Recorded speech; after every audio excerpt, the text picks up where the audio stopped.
महाभारत का सोच के देखिए। महाभारत का युद्ध है, एक तरफ पांडव हैं, एक तरफ कौरव हैं। पांडवों के साथ में कृष्ण है। नैतिकता के लिए जरूरी है कि पांडव जीतें और कृष्ण इस पूरी योजना के साथ वहां पर है। पर पांडव जीत नहीं पा रहे, जिसके कई कारणों में से एक ये है कि कौरवों की सेना में द्रोणाचार्य भी, उनका पुत्र अश्वत्थामा भी है। द्रोणाचार्य गुरु तो पांडवों के भी हैं, कौरवों के भी हैं, पर वो राजधर्म का पालन कर रहे हैं क्योंकि वो जिस राज्य के साथ हैं उसके साथ खड़े हैं। पांडवों की सेना उनको हरा नहीं पा रही है और अंत में कृष्ण को समझ में आता है कि पांडवों को जितवाने के लिए कुछ कूटनीति का सहारा देना होगा।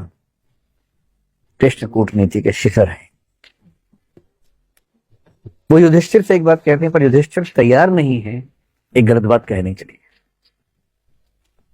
और अंत में कृष्ण अपनी पूरी कूटनीतिक ताकत का इस्तेमाल करके सिचुएशंस बनाते। एक हाथी अश्वत्थामा नाम का, उसकी हत्या होती है। बात फैलाई जाती है कि अश्वत्थामा मारा गया। अश्वत्थामा द्रोणाचार्य के पुत्र का नाम भी है और द्रोणाचार्य अचानक हताश होने लगते हैं। उन्हें फिर भी लगता है कि एक बार मैं खबर को ऑथेंटिकेट कर लूं, प्रामाणिक है या नहीं चेक तो कर लूं। तो वो अपने समय के सबसे प्रामाणिक व्यक्ति युधिष्ठिर से पूछते हैं। युधिष्ठिर धर्मराज झूठ नहीं बोलते हैं। पूरी पांडवों की सेना ने, टीम ने जब उनसे कहा, वो तब भी तैयार नहीं हुआ कि मैं झूठ नहीं बोलूं। लेकिन अब झूठ नहीं है। अश्वत्थामा की हत्या हुई है, हाथी की हुई है, क्या हुआ? कोई तो है ही। और तब भी वो चाह रहे हैं कि मैं पूरी बात बोलूं। द्रोणाचार्य ने पूछा, क्या अश्वत्थामा मारा गया? युधिष्ठिर कह रहे हैं, अश्वत्थामा हतो नरो वा कुंजरो वा। अश्वत्थामा मारा गया, आदमी था या हाथी था। लेकिन जैसे ही नरो वा कुंजरो वा कह रहे हैं, ठीक उसी क्षण में बहुत तेज शंख बजता है कृष्ण का। और उस शंख की आवाज में द्रोणाचार्य सुन नहीं पाते पूरी बात। और क्योंकि वो सुनते हैं सिर्फ इतना कि अश्वत्थामा मारा गया, वो हताश हो जाते हैं, हथियार छोड़ देते हैं, युद्ध भूमि में जमीन पर टिक के बैठ जाते हैं। और इसी क्षण का फायदा उठाकर धृष्टद्युम्न उनकी हत्या कर देता है।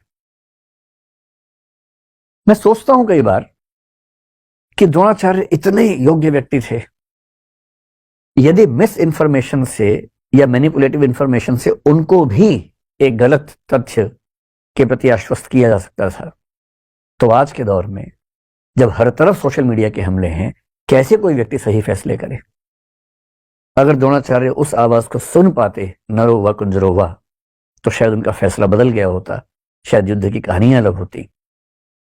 पर किस तरह से सूचनाएं पहुंचे, कौन सी सूचनाएं ठीक से न पहुंचने दी जाएं, कैसे कंटेक्स्ट से बात को हटा दिया जाए, अगर सूचना देने वाले इसमें माहिर हों तो समाज क्या करे, आम आदमी क्या करे, द्रोणाचार्य जैसा महान चिंतक क्या करे। और इसलिए कुछ बातें जो मुझे लगता है कि होनी चाहिए इस मसले पर।